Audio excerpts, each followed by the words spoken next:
He didn't do nothing. He didn't have nothing to do with it. But remember, why are we so calm and relaxed on it? Because this is it's called environmental engineering. In order to explain to people what's going on, if we just said, Abdul Malik is a snitch, they would say, but everybody likes him and he does all the speaking. I say, yes, he does all the speaking, but now they can say, and what else does he do? Right? He goes and speaks, but what about our property? He let our property technically rot. You know what happens to property if you don't do nothing to it for 10 years. You go inside and the building is falling in inside. It started raining inside somewhere and it's going to take the whole thing down. That's what they did. Okay? So we had to let people see that. This is where As-Sabiqun wa nifsul iman. Patience is half of faith. And the Prophet, peace be upon him, saying, delay in everything is good except in religious acts like prayer and fasting. So, environmental engineering means that we had to engineer the environment so everybody could see. We don't have to explain anything to anybody anymore. We just point it out. Right? Because at first they came out making their statements, and if we didn't say nothing, everybody was on their side anyway. At first, all the government agents still on their side, but it's so ridiculous I dare them to take their side because here are the facts. But you had to have patience. That's the strategy thought out and planned. It's an environmental and a historical strategy. Who are we? What do we have? Where are we trying to go? Who is with us? Who's against us? And how much do we have? You know. With all of those things, what type of strategy, what type of plan will it take for us to be, let's call it, successful? Therefore, we had to engineer the environment to where they just have a field day. And they go on and on and on. They have a field day. It's called drawing them in deep. We told them that's what we was doing. We're going to draw you in deep. Now they're drawn in deep. And they're going crazy. They call on the phone and try to talk tough. Them people is paranoid. And Abdul Malik, when I saw him on the trail 2 months ago, I didn't even know who he was. I saw a guy coming down, but he's over 60 years old, so he should have a little bald spot. But that life, that supposed to be in a playboy and everything, and that girl acted as bad as she did, not as bad, she just acted, he was reading Iceberg Slim. I don't know if y'all read Iceberg Slim. You heard about it? I've heard about it. My belief is Iceberg Slim is a storybook pimp. I didn't realize when I was in the life, but half of them guys, I did our research based on our research in this. And just like they have they nigger dope dealers, they have they nigger pimps, they nigger stooges, imams in every game. I don't care if it's car thieves, they got their people in everything, right? They wanted to divert people. Superfly in the movies, and Iceberg Slim and Donald Goines. Do you remember them old Donald Goines books? Like I said, I remember him, but I actually saw the video. He wasn't even Detroit. Was he from Detroit? I think so. Just flooded the people. Right. With all them. Everybody was That's all they was reading. Reading and Wasn't nobody reading Revolution. talking about it in rap songs. Everybody was How talking could the same look? It was thing. unbelievable. Yeah, that's right. Why no movies about rebellion? The only movie they had that made any sense at all was Spook the Set by the Door. But that's post-rebellion. Yeah. All the books, Iceberg Slim, then why can they get Iceberg Slim and Donald Goines and them and all them pimp and whole movies and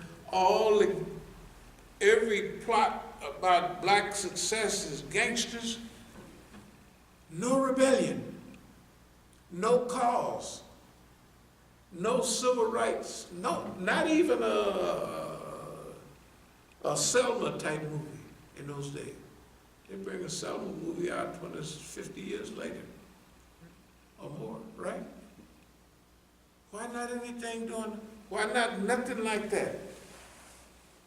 Just like they running white folks now and Negroes now, the media, the movies, the schools, they can figure you where you at because they run you through their school. They know what they teach you, and they can predict how far will a nigga go with what we just taught them niggas, white folks do. Then they show them this news, and the people take it like it is. They take, this is a white lady that 30-something years ago had a little something of it, and 50% sympathize with her. This is the white man that comes up cussing and hollering, and everybody, the other 50% is on his side. Right? Yeah. Designed, 100% designed.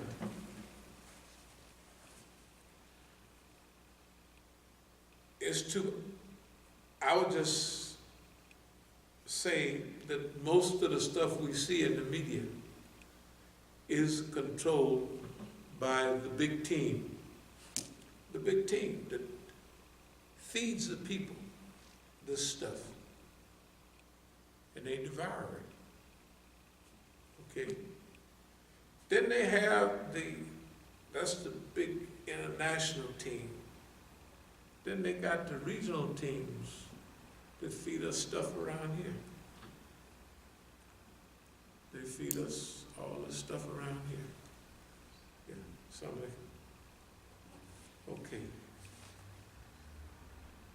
All right. So,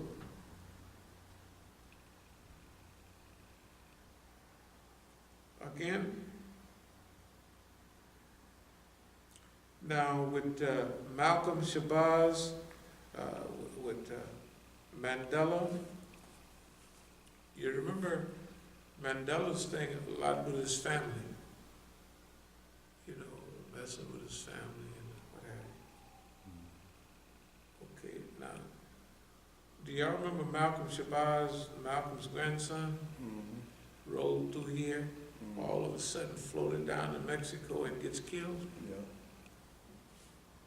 Them Negroes in California and all around in them phony Shias, I didn't see it. But if I gambled, I would put my money on they got him killed. Everything from Iran to all of it was smelling bad. It was smelling bad. And all he had was name recognition. And he didn't know what he stepped into. They just brought him out of prison, probably made him a lightweight tattletale, but didn't know. He didn't have no experience on nothing. You see him here, he's with a cutie pie. You see him there, he's with a cutie pie. You know, it wasn't focused, and then he was stretching out, and they just abused him. You couldn't hardly tell him nothing. I remember the Negroes would come through here with him. It's very sad. That's why we got a big job, because they knocked everybody else. And they haven't been playing with me either, you know. What's the grandson, the son, and all the sons, all of them? What is that all about? One son's supposed to be attacked by Mukhtar. I know it's a game, but still, The other son is supposed to be shot 6 times and cut with an army knife 3 times. Grandson's supposed to be shot dead, right? That's all the male members of my family, right? Under attack. Was supposed to produce maybe some type of fear. Well, I'm sorry. They had to find somebody else. Number one, I think that it was a fear tactic, but if it was real, it wouldn't work with me, because I tell you what I do, if you messing with somebody in my family, I'm going to guarantee you I'm going to work 50 times as hard. I ain't giving no quarter, I ain't giving up nothing, because you're a rotten, low-down bum picking on average, weak people, and a system can always crush and manipulate individuals. The system can do that. And for them to do it, it just says, we're going to take you out, homeboy. That's what it means. They got to go because they've been bad people. This is my attitude, you know. It's the attitude everybody should have. This is a satanic, if they will do the people of Yemen and Palestine, move the embassy, move the thing from Tel Aviv to Jerusalem and cut the Palestinians' throat, and then tell the Palestinians, you are not going to have, for any to do any business with us, you got to go to the Zionist embassy.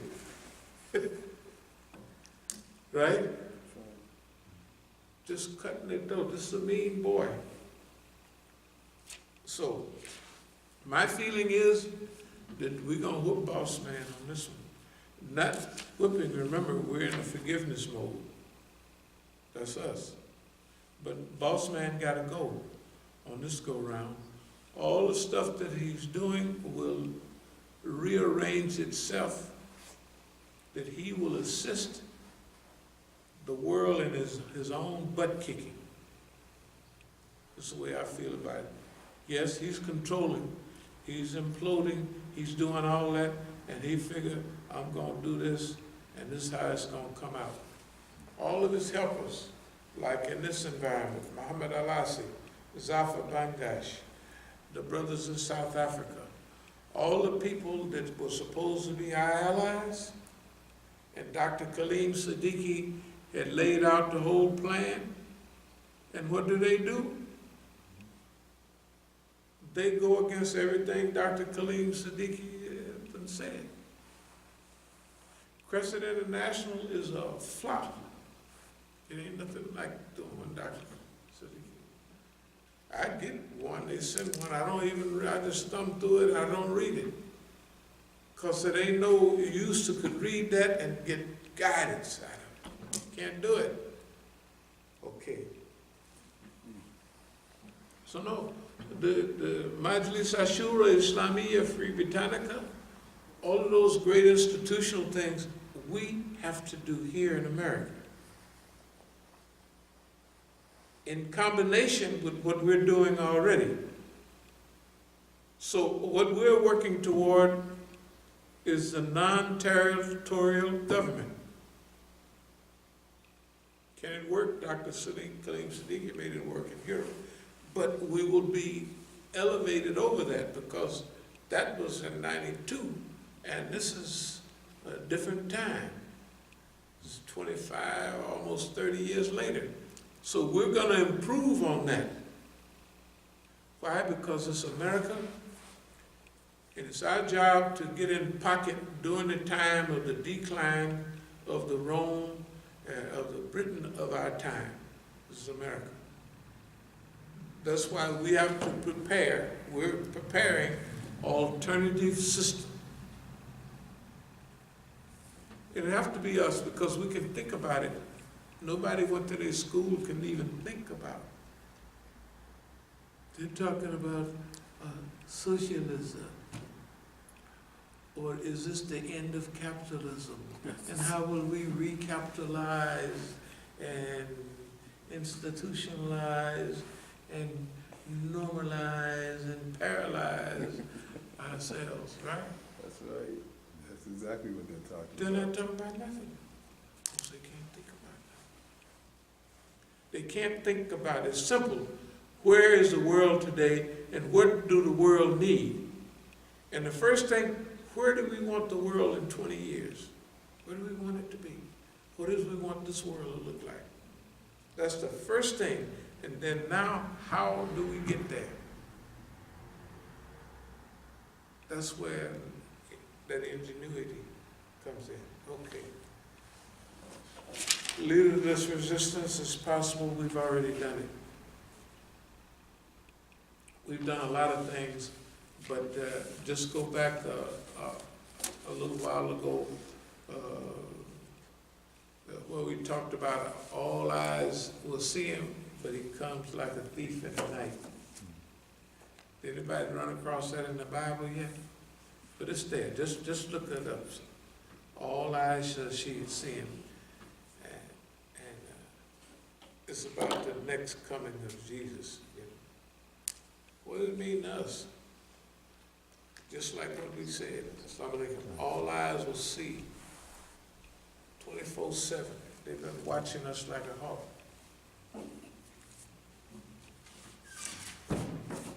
And they don't know nothing is missing until we tell them everything, boss, it's all gone.